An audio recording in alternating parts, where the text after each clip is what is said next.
starting out my day from that posture of prayer, of recognizing that all I have and all I am is God's. And I want to live out of that understanding. And I find that when I am feeling stressed or anxious, it's usually because I'm trying to control a part of my life instead of releasing it to the Lord. And so really opening up my hands and every day just saying, God, go before me, give me what I need.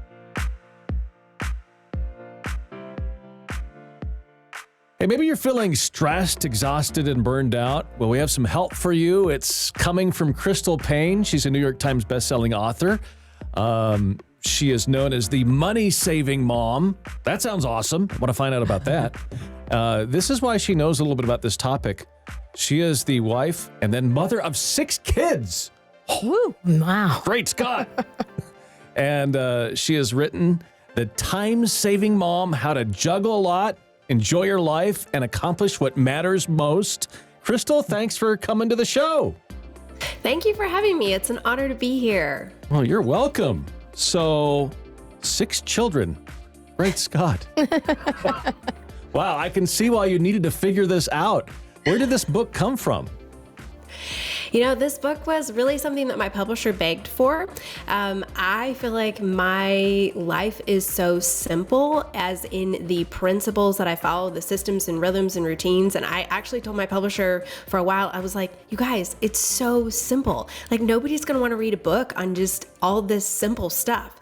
And they were like, that's the point. And recognizing that simplicity is a superpower. And so, like you said, with 6 kids, they're 18 down to my youngest is turning 1 tomorrow. So we just graduated our senior, and we have a 1-year-old. So we're doing ACTs, ABCs, college prep, nursing, all the stuff all at once. Life is never dull. We actually have 10 years of secondary infertility. So we have an 18-year-old, an almost 16-year-old, a 14-year-old, and then we have a 3-year-old and a 2.5-year-old and a 1-year-old. So it's just life is every day is an adventure. And so yes, like you said, I had to learn some different things, but keeping it very simple and learning that you can juggle a lot and enjoy your life and accomplish what matters most. That's amazing. Just to think that you're awake right now.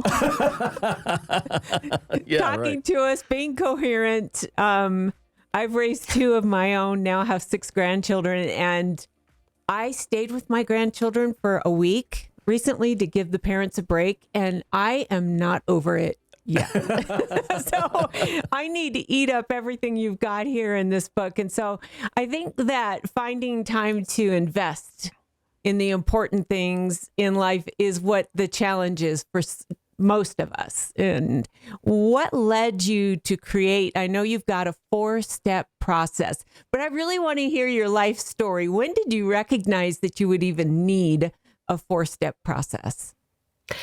You know, I think from the beginning of my journey, as I write in the book, when I was a young girl, I just had this passion for using time well.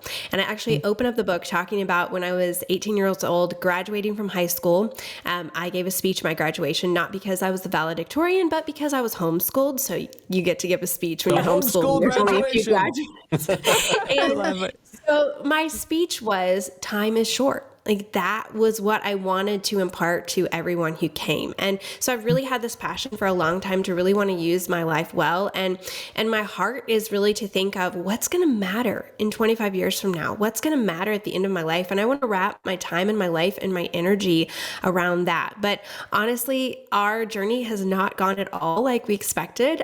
We really wanted to have a large family. And then I talked about how we had secondary infertility. So we had 3 kids. And then I actually started my blog when our second daughter was born. And that was moneysavingmom.com. My husband was going through a season where he was just struggling with work, and we were having a hard time kind of figuring out what was the future going to look like for him. And we were struggling financially. And so started this blog called moneysavingmom.com because we were living on a beans and rice budget, staying out of debt, and just sharing how we were doing it. And that blog actually took off.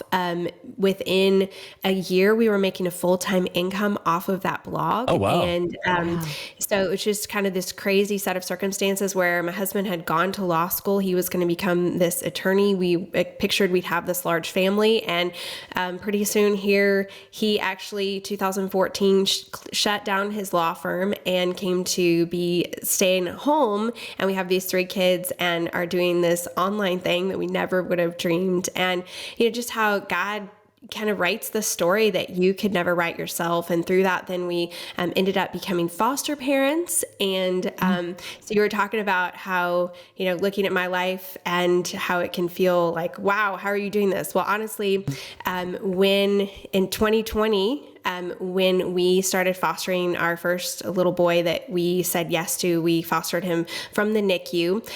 We actually around the same time found out that I was also expecting, which is crazy. And so we ended up having 2 newborns in 2020. They were actually just a few weeks apart. And so I think that kind of really stretched my muscles of recognizing, oh, I have more capacity than I realized that I do. And then that little boy reunified with his mom after 8.5 months. And then 3 months later, we said yes to David, who we fostered for 22 months.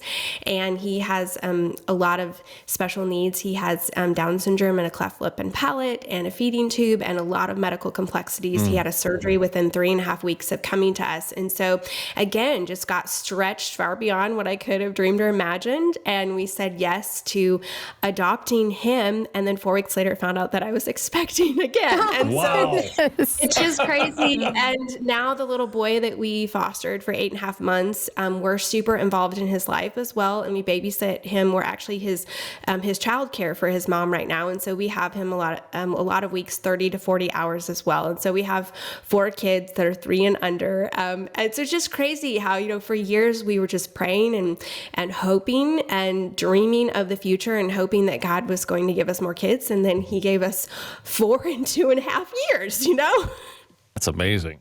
Wow. That is incredible. No kidding. Yes. Man, Good Well golly. done. I'm tired just listening to that. Me too. I'm exhausted. Wow. So this, pray, prioritize, plan, and prep, as we've already talked about, like you are involved in so much. You wear so many different hats, play so many different roles, a business owner, podcaster, author, wife, mom. How does that plan, like how do you get through your days with that plan? How does that help you out?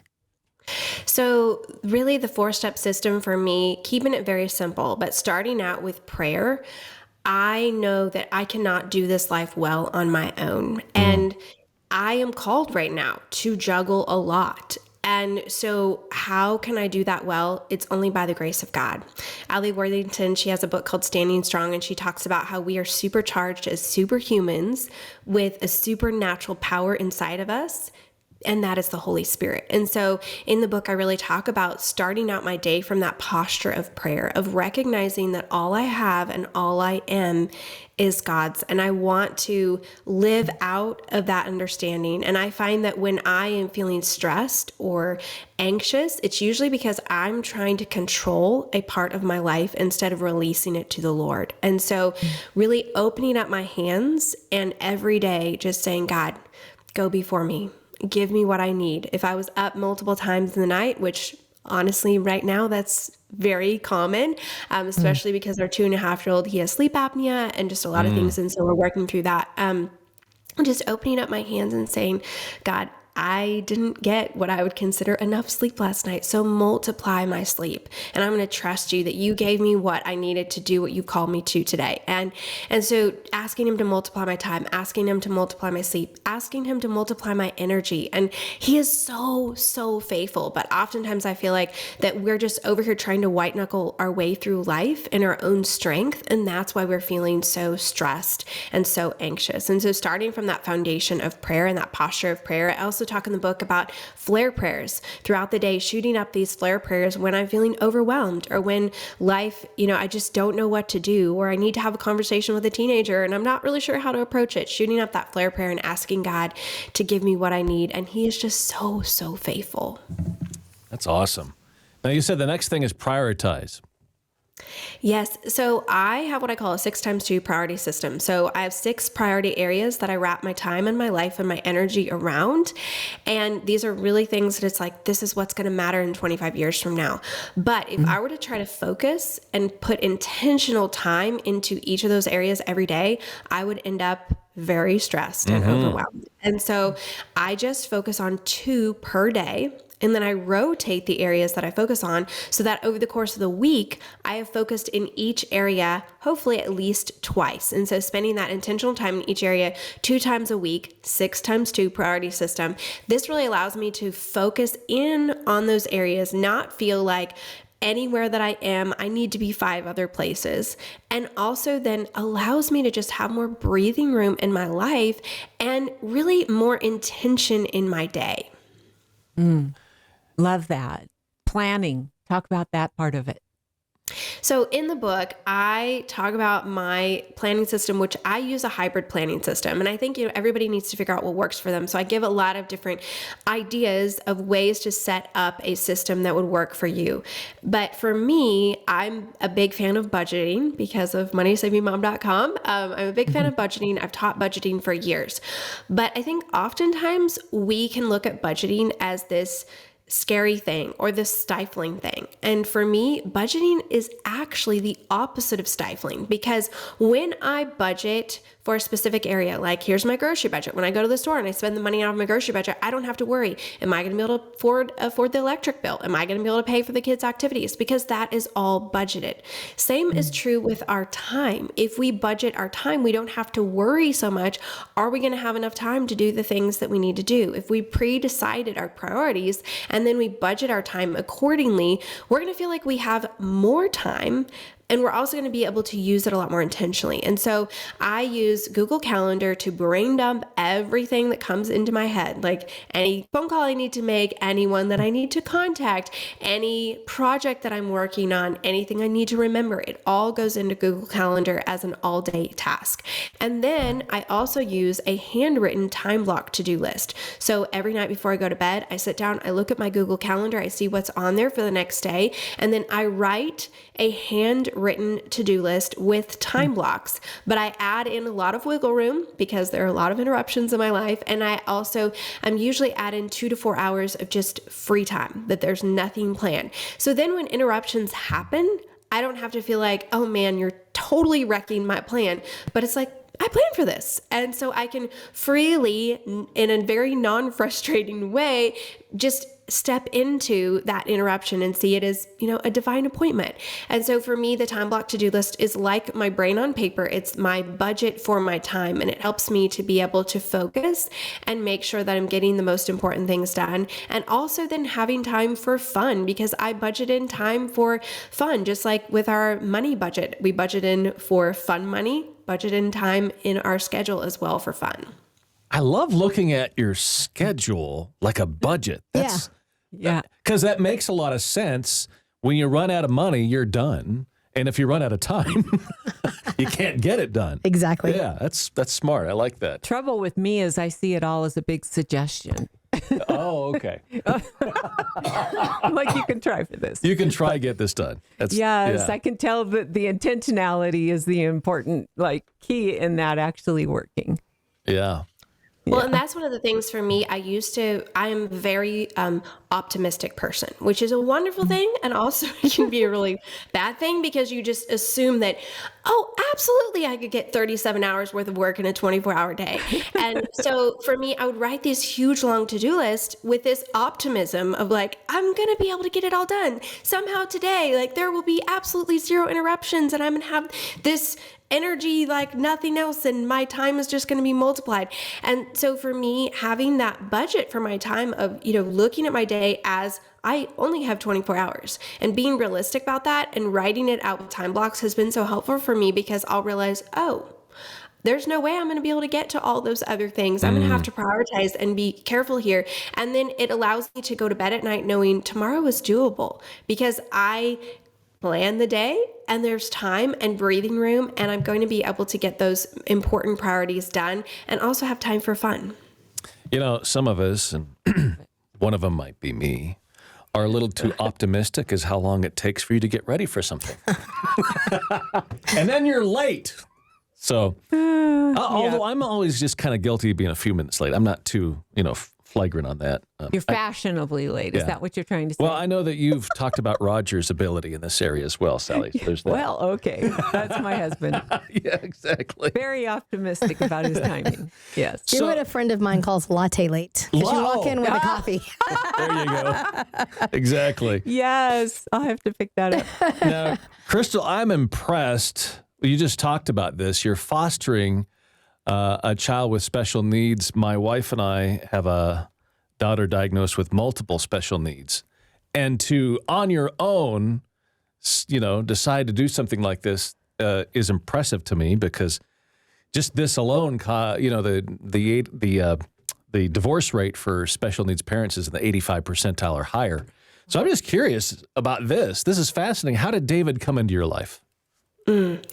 Well, so we had, after we, the little boy that we were fostering, he reunified, we realized that with having our own young daughter, we kind of had said we will only foster babies. We just felt like that was the age range that we could do that would work for our family at that time. And so we had told our worker that was what we were looking for. And so a number of, like I said, 3 months went by, and then just all of a sudden out of the blue, one day we get this text, and she said, we have a little baby. He's coming into custody. He's almost 8 months old, and he has Down syndrome and a cleft lip. And I didn't know anything about really Down syndrome or a cleft lip. Come to find out, he had a severe cleft palate too. They didn't know that. And there were a lot of other things that they didn't know that we found out. But my husband and I just felt very strongly that we were supposed to say yes. It was just kind of one of those times where, you seek the Lord, and this feels so far outside of what you know that you are capable of. And yet you just feel so strongly that you're supposed to say yes. And it was really scary. He came to us in the middle of the night. My husband was actually out of town on a high school trip with our two oldest girls. And so I was there, and I remember the caseworker walked in the door, and she's holding him in his little carrier. And I was thinking, wait, hold up. He's supposed to be 8 months old, and he's way tinier. Well, come to find out, he was born at 27 weeks, and he was very malnourished. We didn't know that. And so he was tiny because of being a preemie, but then also very tiny because of being malnourished. And so he could barely hold his head up. He was in 0 to 3 month clothes. And it was really scary because he was just limp. Like that night when I got him out of the carrier, he was just not responding and just very limp. I didn't know anything about malnutrition. I found out later that he should have been hospitalized, but there were some things that were missed in the process. And so I would say that the first month, there were just so many days that I was just way in over my head. All these specialists, all these new words that I never heard of, and all these decisions that we needed to make right away. But God was just so faithful again and again and again and again. He just was so faithful, and he gave us exactly what we needed when we needed it. And I just learned that I can't trust God for the future. I need to trust him for the day. He's not going to give me grace for the future. He's not going to give me grace for 2 weeks from now, 2 years from now. He's going to give me grace for today. And so all I need to do is trust God for right now, right here and now. And we actually were not planning to adopt him. There was another family that had planned to adopt him. And then 6 months after we had been caring for him and fostering him, this other family just really had some reservations and hesitations. And so we were left with, well, God, what are you calling us to do? And at that point, we just felt really strongly he was calling us to say yes to adopting, which was a scary thing as well, because there are just so many unknowns for the future. But there was just that 150% peace, and we were all on board. And that was the thing that we said, everyone has to be on board, because this is going to affect all of our lives for the rest of our life. But I can just tell you that by the time we got to his adoption, which was 22 months after we started fostering him, we could not imagine life without him. And he is the biggest gift to our home. He has slowed us down in the most beautiful of ways. He has taught us to celebrate and savor life like we've never known before. The little tiny things that we would have just probably not even noticed before all of it is worth celebrating. And he's also just really reframed our perspective. I feel like we live in a culture that has such a trajectory of like walking and talking, and here's what success looks like. And he's just taught us that success can look very different, and just to really just be in the moment and Yep. be present. And so he's just changed our life in the most profound of ways. And we are just so grateful for him. Oh, it's beautiful. I love that. Yeah. Just amazing, because you could have gone into the overwhelming so easily. And yet you've got your system and making it work for the entire family. So, yeah. And Mike, you know about that. Oh, absolutely. Yeah, I mean, it's like if you're, I would agree with your assessment of what success is, because success can be my wife or my daughter's nonverbal, and one day we heard her say a word, and it was like, okay, we're celebrating. You know, That's awesome. some people, you celebrate your kids, walking and things like that, and that was our milestone right there. So absolutely, yeah. We celebrated the day that he crawled into the bathroom. Well, crawling was a huge thing. We never knew he was going to do that, but he crawled into the bathroom and he pulled on the toilet paper and he got it down and he ripped it up. And I walked in the bathroom and there's little pieces of toilet paper. I was so excited. And it just has changed my perspective of what a mess is, because Yep. I think so often parents get so frustrated with a toddler making these messes, and we celebrate every mess he makes, because that is PT and OT skills that we have worked so hard for. And so it just really helped me to have this reframing and this shifting of my perspective, and just to really celebrate my little kids. And, like, wow, you were just being curious, weren't you? And so often I think we could either see frustration or we could see something to celebrate. And so he's really taught me that. Amen. That's good. Well, it's a perfect segue into talking about your children and how they have adapted or adopted your system. Because from my unorganized point of view, I think I would start out strong and then see a squirrel and it would all just go poof. So it seems kind of overwhelming to implement for me. So tell us a story about how you got beyond overwhelming into initiating and folding the kids into your plan.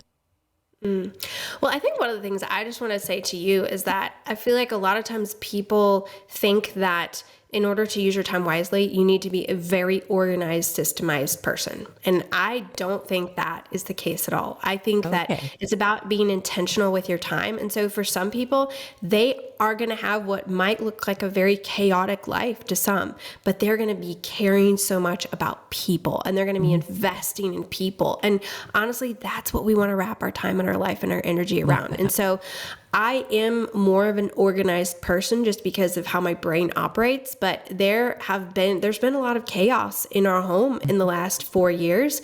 And I've had to learn to not see that as something that is a bad thing, but something that is actually a good thing, because it is testament to all the life that is being lived here. And for us to just be opening up our doors, we have so many people into our home, and I just love that. And so to just welcome them in to where we are. Now, the systems do help, but I never want a system to be something that is stifling. And so figuring out, like I talk about in the book, I think it's really important to kind of figure out your personality type. And so maybe a time budget would just be terribly restrictive to you, but maybe you could do, what about morning and afternoon and evening? And you could say, okay, in the morning during this large time block, I'm going to accomplish these 3 things. In the afternoon, these 3 things. In the evening, these 3 things. And so just having some sort of kind of guidelines and guardrails for your day is something that I feel like is going to help you to be a lot more intentional. And so with our kids, they all have very different personalities, especially having 3 teenagers. And I don't ever want to try to kind of push them into a system that is mine or that works for me. But one thing that's been just really helpful especially as if they feel overwhelmed with their life. So, we had a senior, and now our 16-year-old, she is also going to be a senior because she tested up. And so, they're in this season where there's a lot that is being thrown at them. And some days they'll come home and they'll just be like, Mom, I'm so overwhelmed. And so just starting with, we stop and we acknowledge that you're overwhelmed. Like, I think that's an important first step. Just acknowledge, like, what are you feeling? But then the next step, then I'll say, okay, tell me what is overwhelming you. And so to just have them brain dump everything out that is overwhelming to them. And then, okay, let's look at that list. What do you need to do right now? And so really thinking about, what's wrong and what can I do about it? I think those are questions that are really kind of help my kids, to give them the tools to be able to, when they feel overwhelmed with life, some just practical things that they can do. So what's wrong? What can I do about it? And what do I need to do next? And so just focusing on those and breaking it down into bite-sized baby steps, that's really helpful. And I think that can also be helpful no matter if you're an adult or a teenager. I do this in my life sometimes when I'm just feeling overwhelmed, to just kind of brain dump all the things, and then what can I do about it? What do I need to do next? Love it. That's good. So these two questions that you ask yourself, how can I make this easier? And what can I do to simplify this? Can you share a story of how maybe like this has really helped you in daily life, as something specific where you were able to apply those and it made things smoother for you? Yeah, so there are a lot of things that I do to just keep life really, really simple. And these won't work necessarily for everyone. But for instance, I only wash my hair once a week. And that is something that then the other 6 days of the week, I can maybe spend 1 or 2 minutes on my hair.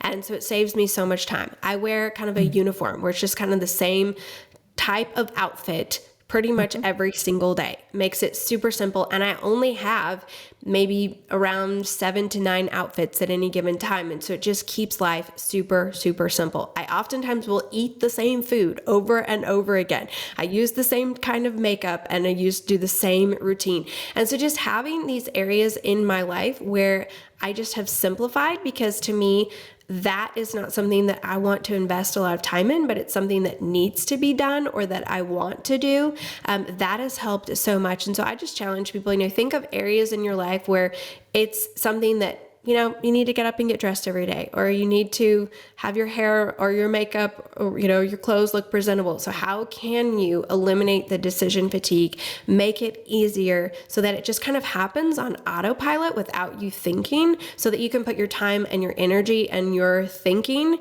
into other more important things. Wow, a uniform and washing your hair once a week. Those are lifestyle changes. I mean, to even think that way, that's interesting. Yeah. Wow. It'll help with my tiny closet too. Exactly. I'm like, that's the answer.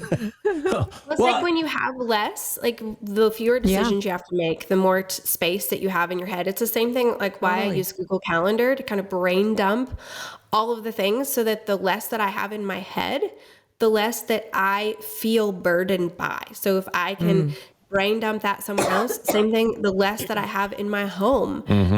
So one of my girls, they went and babysat for someone recently, and they were like, they have so many toys. It's so hard to pick up. And we just hardly have any toys, because I found that kids they like to play with things other than toys. They kind of like get into the kitchen cupboards and play with the Tupperware.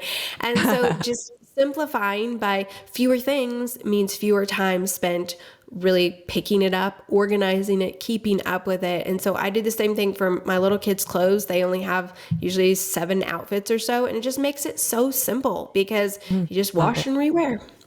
Well, I've noticed that kids like specific toys and disregard the rest of the stuff they got for their birthday. So there's that too. True. So yeah, it makes a lot of sense. A lot of our lives get really full, and we find it difficult to prioritize in the moment. Do you have an antidote for distraction and overloading the day? I just have to say, I love that you said our lives get full, because so many times people use the word busy, and I actually don't use the word busy, because I feel like that makes us kind of like we're a victim of our calendar. And I think just little things like that, where we change the way that we talk about things, puts us in the driver's seat and us taking ownership. And so when it comes to distraction, that's another thing where I feel like so often we will just sit there staying stuck. We'll think like, that is way too overwhelming to me. So I'm just not even going to bother to try. And I'm going to sit here and I'm going to productively procrastinate. You know, our phones, they are really great at helping us to productively procrastinate. Yep. We think we're like, get a lot of stuff done. We're learning things. We're interacting with people.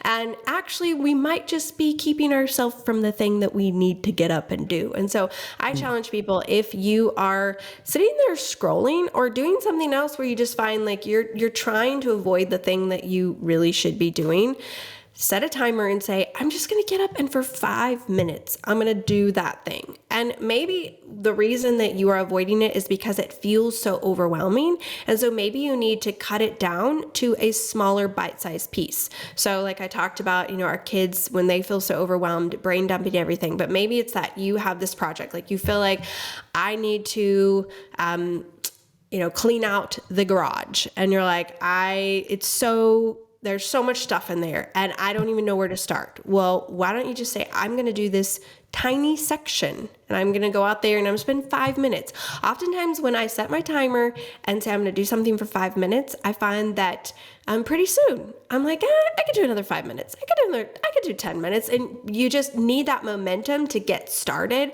And that will usually then help you to keep going. I always say that feelings follow action. And so don't wait for the feelings to come. Don't wait until you feel like doing something. Just get up and do it. Start acting as if you are a person who is more organized, or start acting as if you are a person who is not always latte late, but you are a person who is maybe a little bit more on time. And so when you start acting as if, then you're like, okay, how would a person who gets places on time act?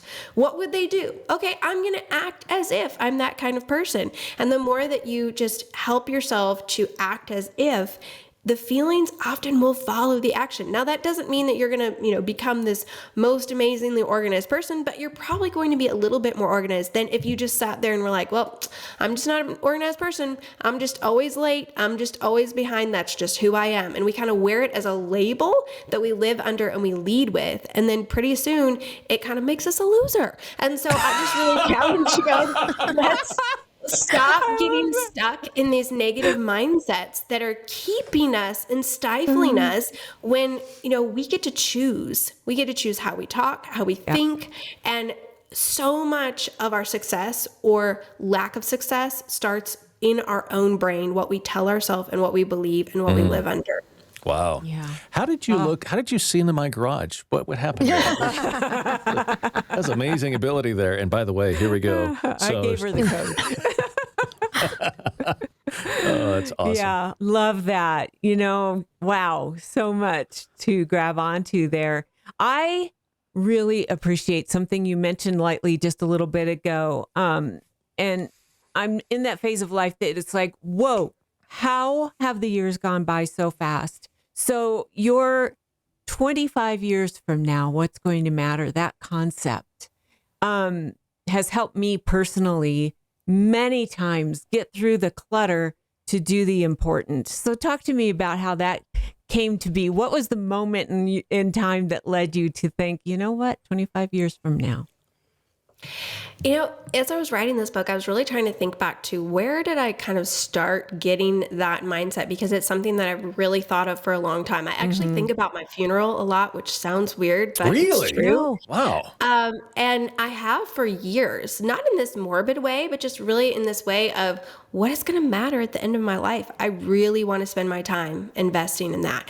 And when I was 12 years old, my grandma passed away really suddenly. She had been sick, but they just thought it was kind of, some minor thing. She'd been in and out of the hospital some, but they were kind of testing for all these things that were minor and missing the major, and that was that she actually had cancer all throughout her body, but they did not figure it out until she went into the hospital again. And I don't know what doctor decided to run some tests, but then they figured out that she was just, her whole entire body was, she had cancer. And so she died just a few days later. And it was a very, very sudden thing. We were super close with her, saw her multiple times a week. She was very, very involved in our life. And so as a 12-year-old, that was really devastating.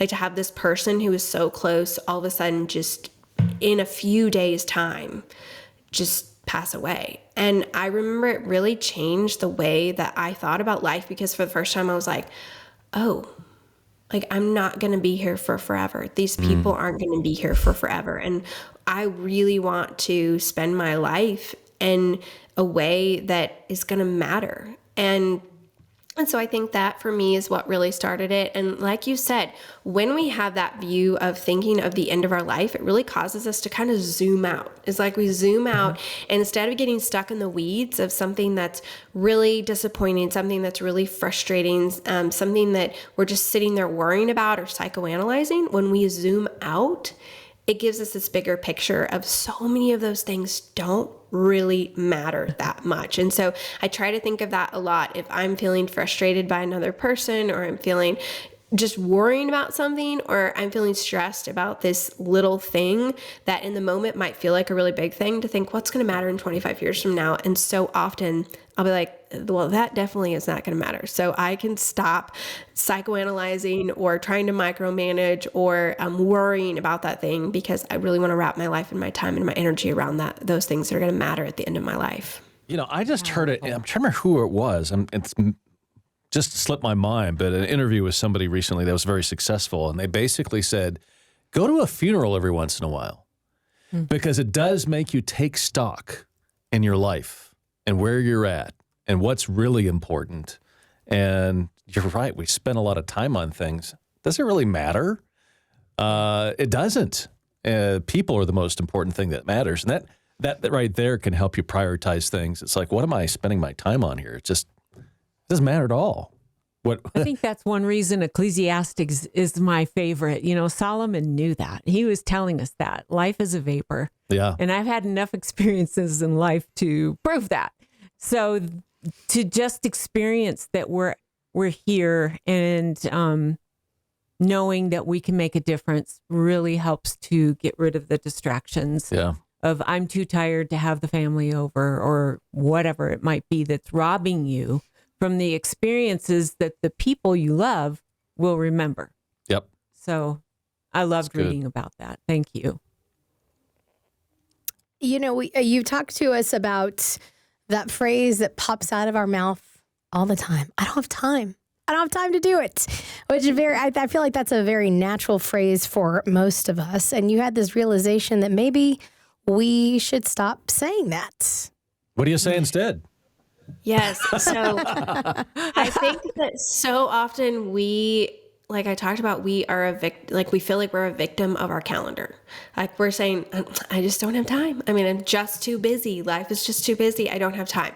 I really challenge you to maybe not verbally say it, but internally say, I'm choosing to spend my time differently. And the reason is because that puts you back in the driver's seat. It gives you that personal ownership, because then you're also going to think, what am I spending my time on? Like, what am I choosing to spend my time on that is different than this? And is it how I actually want to be spending my time?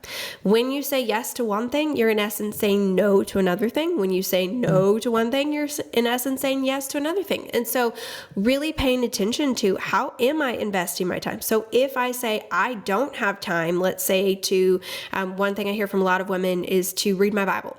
Well, are you spending time reading things on the internet? Are you reading things on your phone? Because if you have time to read about other people's lives on Instagram, then you have time to read your Bible. Put it out there. And so I love, there's an app called the First 5 app that it's actually, when you open up your phone, there's scripture and devotions, because it's just that reminder of like, you have time to check your phone, you have time to read the Bible. And so there's a lot of other things in our life that we can just say, like, I don't have time for friendships. Well, Do you have time to keep up with people you don't really care about, that you're like watching the reality TV show or something? Are you keeping up with people online that you don't even know? Well, maybe let's switch some of that time to actually investing in relationships with people, but also not to guilt trip people. Let's think of, okay, what time do you have? And so that's one thing I talk about a lot is, instead of saying I can't do that, say, what can I do? Maybe you don't have 3 hours or the ability to go out and, have a date night with, another couple. You're going to have a couple's date night. But could you invite that couple over after your kids go to bed and you have dessert or you have coffee or you have something, for an hour? Same thing with, in relationships. Maybe you are going to your child's sports activity every single week and it's just their practice. Could you invite a friend to come and walk with you during that time? And so just getting creative, looking at what do you have? What can you do? And let's make the most of that.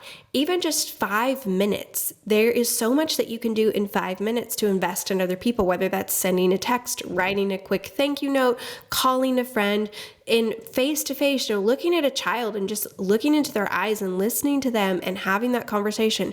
5 minutes can make a big difference. And I think sometimes we discount the power of small minutes. Gretchen Rubin talks about the power of 7 seconds, how just looking into someone's eyes and saying to them, I love you, or how are you actually doing? Or, thank you for doing that, or kissing your spouse for 7 seconds. Like, there's a lot of power in small minutes.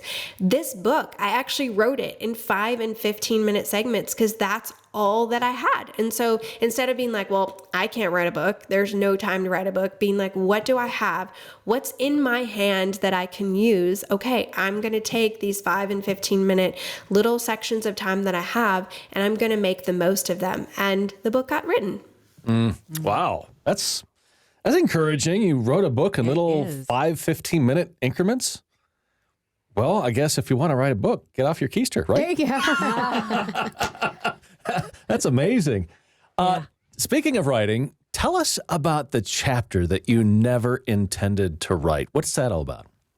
Yes. So I've kind of touched on it a little bit, but so when I said yes to writing this book, I actually had a 3-book contract, and my publisher really wanted a book on time management. And so, like I said, I kind of wrestled through that and finally was like, okay, I feel like I'm going to do this. So I said yes to it. You always have a deadline with your writing. And so we had set the deadline. It felt very doable. At that point, we had our 3 older kids and then our toddler. And then we were fostering David, but we thought he was going to be moving to this other family who was going to be adopting him. So we were kind of at the tail end. We were wrapping up things for him to then move to this other family. And then we get the text actually from them saying we're really reconsidering. And I remember thinking, okay, well, I had thought it was doable to write this book with 3 teens and a toddler. I wasn't expecting to have 2 toddlers, one who has significant needs and lots of therapy and doctor's appointments. But I really wrapped my head around that, and I was like, okay, it's all going to work out. It's going to happen. And then 4 weeks later, I find out I'm expecting. And so I ended up writing this book in the middle of morning, noon, and night sickness with 3 teenagers and 2 toddlers. And it was funny because I just was like, you know what? I get to become my own case study. This book is all about not saying I don't have time and I can't do this, and making the most of what you have. And so I became my own case study in this book, and that the chapter that I never expected to write kind of shares that journey, and then also shares how I implemented the principles in this season that was very different than what I expected, and how when you have kind of this system of praying and prioritizing and planning and prepping, it can really help you to walk through a season of unexpected. That's good. We always end our interview, Crystal, with asking one question. What brings you joy? Oh, there's so many things that bring me joy, but I would say right now, the gift of, I talked about the little boy that we fostered for 8.5 months and having him in our life. he just brings so much joy, because there are many times when we thought that we might be saying goodbye to him for forever. And the fact that his mom is allowing us to still be involved in his life is just such a gift. And he calls us mommy and daddy. Yesterday was Father's Day. He gave my husband a Father's Day card. Aww. And we're just like kind of parental figures in his life as well, which is, I've learned that little children, like, the more that they can be loved, the better. That he is just always like, I love you, mommy. I love you, mommy.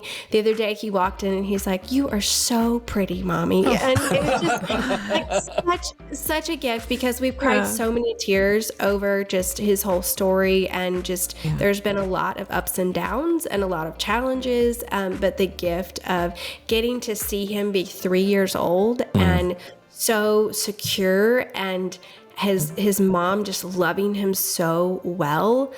I mean, that is just a huge, huge gift. And I think it's also the reminder that for so many moms, when you're, rocking those babies and you're up in the night with them and you're feeding the bottles or you're nursing, and it's over and over and over again, and you're wondering, like, does this really make a difference? And looking at him and seeing how secure and attached he is, and knowing that by the grace of God, we got to play a little part of that. Like, that's just so fulfilling and brings me so much joy. That's awesome. Thank you, Crystal. Crystal Paine, the time-saving mom. Check it out. And thanks for spending time with us today. Thank you so much for having me. Appreciate that.